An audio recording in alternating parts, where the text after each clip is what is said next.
वंदे वंदे वंदे। केंद्रीय मंत्री और पंजाब के प्रभारी श्री गजेंद्र सिंह शेखावत जी, लोकसभा के प्रभारी श्री केवल सिंह ढिल्लों जी, भारतीय जनता पार्टी के जिला के अध्यक्ष श्री संजीव वशिष्ठ जी, पूर्व सांसद और राजस्थान से विधायक श्री महंत योगी बालकनाथ जी, राज्यसभा कोषाध्यक्ष सुखविंदर सिंह गोल्डी जी, राष्ट्रीय कार्यकारिणी सदस्य श्रीमती अमनजीत रामू वालिया जी, भारतीय जनता पार्टी के हमारे सभी पदाधिकारीगण, भारी संख्या में उपस्थित मेरे सभी आनंदपुर साहिब से जुड़े हुए सभी बहन और भाइयों, मैं पहले माता नैना की इस पावन धरा को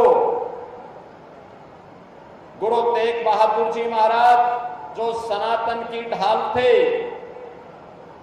दसम गुरु गोविंद सिंह जी महाराज जिन्होंने खालसा पंथ की स्थापना की थी और खालसा पंथ के सृजन स्थल तख्त श्री केसगढ़ साहिब जी को कोटि कोटि नमन करते हुए आप सबका मैं हृदय से अभिनंदन करता हूं, स्वागत करता हूं।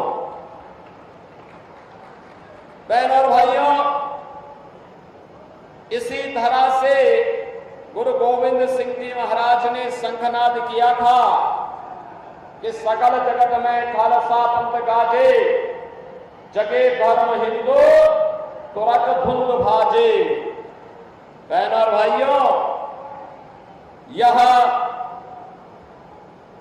जनसभा जिस संसदीय सीट में है वह शहीद आजम भगत सिंह की मातृभूमि खटकल कला की भूमि भी है। मैं इस भूमि को भी सत सत नमन करता हूं। बहनों और भाइयों, पंजाब ने देश को बहुत कुछ दिया। देश की सुरक्षा का ढाल पंजाब बना। विपरीत परिस्थितियों में भारत को संबल प्रदान करने का कार्य पंजाब ने किया था, लेकिन 70 वर्षों से देश ने, पंजाब ने जिन लोगों के हाथों में अपनी कमान सौंपी है, वे आज पंजाब को कहां लेकर के गए हैं। बहनों और भाइयों, एक और आप नए भारत का दर्शन कर रहे हैं। आत्मनिर्भर और विकसित भारत के निर्माण की दिशा में चल रहे प्रयासों को साक्षात दर्शन कर रहे हैं। एक भारत श्रेष्ठ भारत का दर्शन कर रहे हैं और दूसरी तरफ कभी भारत की सुरक्षा का ढाल पंजाब आज स्वयं बेहाल है। बहनों भाइयों, आपने देखा होगा अयोध्या में 500 वर्षों का इंतजार समाप्त हुआ। गुरु नानक देव जी से लेकर के गुरु गोविंद सिंह जी महाराज और निहंगों ने जिस अयोध्या में राम जन्मभूमि के लिए अग्रम पंक्ति में आकर के लड़ाई लड़े थे, आज उस अयोध्या में प्रभु रामलला विराजमान हो गए, भव्य राम मंदिर का निर्माण हो गया है।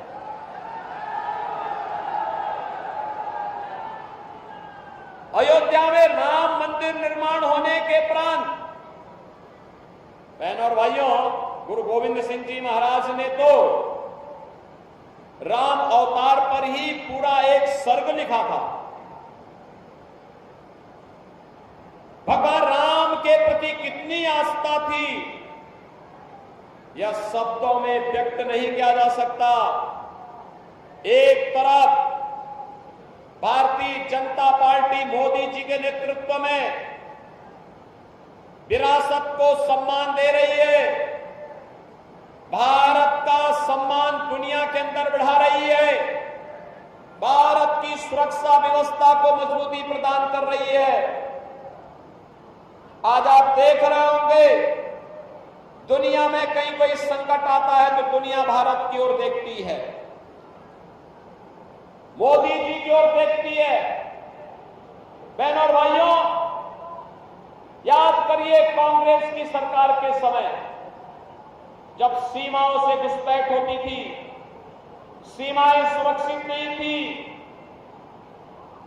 आतंकवाद और नक्सलवाद सिर चढ़ करके बोल रहा था, और जब हम लोग बोलते थे सरकार से कि जगह जगह विस्फोट, कभी दिल्ली में, कभी मुंबई में, कभी अयोध्या में, कभी काशी में, देश के अलग अलग कोनों में विस्फोट होते थे, हम कहते थे आतंकवाद से निपटो, तो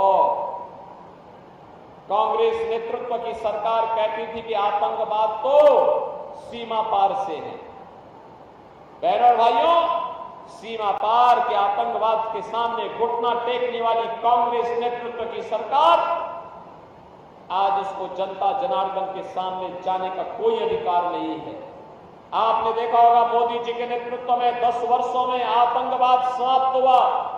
अब तो कहीं आतिशबाजी भी आप करते होंगे, तो बहनों और भाइयों, आतिशबाजी करते समय अगर पटाखा जोर से फट जाए तो पाकिस्तान पहले सफाई देता, कहता साहब मेरा हाथ नहीं है, क्योंकि उसे मालूम है ये नया भारत है, छेड़ेगा नहीं, लेकिन अगर कोई छेड़ेगा तो उसको छोड़ेगा भी नहीं।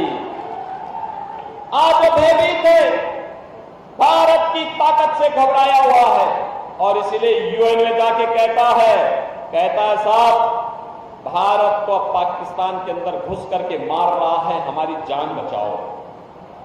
आज पाकिस्तान ऐसे ही गिड़गिड़ा रहा है जैसे यूपी के माफिया आज गिड़गिड़ा के कहते हैं कि साहब एक बार जान बख्श दो। बस यूपी के माफिया जैसे कहते हैं साहब जान बख्श दो एक बार, बस गले में तख्ती लटका के जाते हैं थाने में, कहते हैं साहब जान बख्श दो, थैली लगा के पेट भर दूंगा, लेकिन किसी के साथ अब अन्याय और शोषण नहीं करूंगा। बहनों और भाइयों, आज भारत अपने नागरिकों को सुरक्षा दे रहा है मोदी जी के नेतृत्व में। विकास के बड़े बड़े कार्य हो रहे हैं, 4 लेन, 6 लेन, 12 लेन के हाईवे बन रहे हैं। ट्रेन केवल अब मीटर गेज नहीं है, अब तो ब्रॉड गेज की है, बुलेट स्पीड से चलने वाली ट्रेन है। वंदे भारत, अमृत भारत, नमो भारत के रूप में ट्रेन की सुविधा है। आईआईटी है, आईएम है, IIIT है, NIT है, वर्ल्ड क्लास यूनिवर्सिटी है, और साथ साथ शुद्ध पेयजल की आपूर्ति के लिए मोदी जी ने घोषणा की है, हर घर नल पहुंचाएंगे, शुद्ध पेयजल की आपूर्ति हर नागरिक को पहुंचाने का काम करेंगे। गरीबों के लिए अन्न की योजना, फ्री में ration, one nation one ration card, 60 crore लोगों को 5 लाख रुपए प्रतिवर्ष मुफ्त में उपचार का कार्ड, या 12 करोड़ किसानों को किसान सम्मान निधि का लाभ हो, या गरीबों के घर में शौचालय का निर्माण, उज्ज्वला योजना का कनेक्शन हो, या 4 करोड़ गरीबों के लिए एक मकान देने का कार्य। मोदी जी ने घोषणा की है 4 जून को जब फिर एक बार मोदी सरकार बनेगी तो 70 वर्ष से ऊपर के प्रत्येक बुजुर्ग को 5 लाख रुपए प्रतिवर्ष उपचार के लिए फ्री में उपलब्ध करवाने का काम करेंगे। जितने भी गरीब परिवार हैं इनके लिए अगले 5 वर्ष के अंदर एक आवास बन करके तैयार हो जाएगा। एक तरफ सम्मान भी है, सुरक्षा भी है, विकास भी है, और अयोध्या में रामलला का भव्य मंदिर का निर्माण भी है, तो करतारपुर साहिब का कॉरिडोर भी है। गुरु गोविंद सिंह जी महाराज के 4 साहिबजादों ने जिन्होंने के लिए अपने आप को बलिदान किया था, उनके नाम पर 26 दिसंबर की तिथि को वीर बाल दिवस के रूप में मनाने का कार्यक्रम भी मोदी जी ने पूरे देश के अंदर घोषित किया है। एक तरफ मोदी जी के नेतृत्व में नए भारत में सब हो रहा है और दूसरी तरफ बहनों और भाइयों कांग्रेस और आम आदमी पार्टी का ये गठबंधन, दिल्ली में दोनों एक दूसरे को पानी पी पी करके गाली दे रहे हैं। पंजाब में आकर के लूटने के लिए और पंजाब को बर्बाद करने के लिए दोनों ने गठजोड़ कर दिया। बहनों और भाइयों, मैं तो केवल आपसे कहने के लिए आया हूं, ये कांग्रेस और आम आदमी पार्टी का जो गठबंधन है पंजाब में, ये पंजाब को पुराने दौर में ले जाने की कुछ चेष्टा का हिस्सा है। ये पंजाब के अंदर गुरुभूमि को फिर से ये लोग आतंकवाद की ओर धकेलने की साजिश कर रहे हैं और इसीलिए इन्होंने माफिया पाले हुए हैं।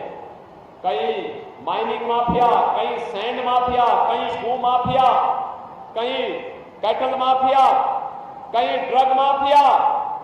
बहनों और भाइयों, 2017 के पहले जब उत्तर प्रदेश में दूसरी सरकारें थी, उत्तर प्रदेश में भी माफिया इसी प्रकार से हावी थी। 2017 में मुझे उत्तर प्रदेश का मुख्यमंत्री बनाया गया और मुख्यमंत्री बनाने के बाद मोदी जी ने कहा कि उत्तर प्रदेश में कैसे इसको आप ठीक करेंगे। बहुत बड़ी चुनौती है क्योंकि 25 करोड़ की आबादी का राज्य, वहां पर पहले सिखों के खिलाफ दंगा होता था सहारनपुर में, इसी प्रकार से जगह जगह दंगे होते थे, हर तीसरे दिन एक दंगा होता था। बहनों और भाइयों, 7 वर्ष में आपने देखा होगा आज तो पंजाब के ढेर सारे ट्रांसपोर्टर यूपी होते हुए जाते होंगे। आज आप देखते होंगे यूपी में कोई वसूली नहीं होती उनसे, कोई लूटपाट नहीं होती उनसे, यूपी में दंगे समाप्त और माफिया भी यूपी की मिट्टी में मिल गए। अब यूपी में माफिया नहीं, अब यूपी में महोत्सव होता है। गुरु नानक देव जी का प्रकाशोत्सव, गुरु तेग बहादुर जी का बलिदानी दिवस, वीर बाल दिवस, जन्माष्टमी, शिवरात्रि, दीपोत्सव, देव दीपावली, रंगोत्सव, ये आज यूपी की पहचान बन गई है। और बहनों और भाइयों, मैं इसीलिए आपसे कहने के लिए आया हूं, ये कांग्रेस और आम आदमी पार्टी का गठबंधन ये पंजाब को अराजकता की ओर ले जाने की साजिश का हिस्सा है। इसको पूरी तरह खारिज कराने के लिए ही आपसे अपील करने के लिए मैं आया हूं। मैं तो यहां पर सुभाष शर्मा जी को अपने बुलडोजर का चाबी देने के लिए आया हूं कि भाई पंजाब के अंदर जीत के जाइए, अगली सरकार बीजेपी की बनाइए और बीजेपी की सरकार पंजाब में बनाइए और जितने बुलडोजर चाहिए मैं यूपी से भेज देता हूं, हमारे पास उसकी विशेषज्ञता है। आप देखना बीजेपी की सरकार बनते ही, बहनों और भाइयों, मैं आपको आश्वस्त करने के लिए आया हूं, बीजेपी की सरकार बनते ही अगले 48 घंटे के अंदर drug mafia, sand mafia, cattle mafia और भू माफिया की कमर तोड़ करके यहां के नौजवानों के भविष्य के साथ खिलवाड़ करने वालों की संपत्ति को जब्त करवा करके गरीबों के मकान वहां पर बनाने का काम भारतीय जनता पार्टी की सरकार करेगी। और इसीलिए मैं आपसे अपील करने के लिए आया हूं, ये कांग्रेस और आम आदमी पार्टी नाम ही आम आदमी नाम रखा है इसने। मैंने अपने जीवन में इतनी झूठ बोलने वाली पार्टी देखी ही नहीं। यानी जो कहती थी, डंके की चोट पे घोषणा करती थी कि हम ईमानदार पार्टी है, भारत की पहली राजनीतिक पार्टी है जिस पे भ्रष्टाचार का आरोप लगा है और भ्रष्टाचार के आरोप में जिसके खिलाफ चार्जशीट दाखिल हुई है, जिसके 1 दर्जन से ज्यादा नेता जेल में हैं या बेल पर हैं, और अब कांग्रेस के समय में तो रिमोट से सरकार चलती है, ये तो हमने सुना था। पंजाब के अंदर तो जेल से सरकार चल रही है, ये भी हम देख रहे हैं। ये पंजाब की भावनाओं के साथ खिलवाड़ है। बहनों और भाइयों, कांग्रेस और आम आदमी पार्टी का गठबंधन का मैनिफेस्टो क्या कहता है? कहता है सरकार में आएंगे तो सरकार में आने के बाद गरीबी हटाएंगे। कैसे गरीबी हटाएंगे?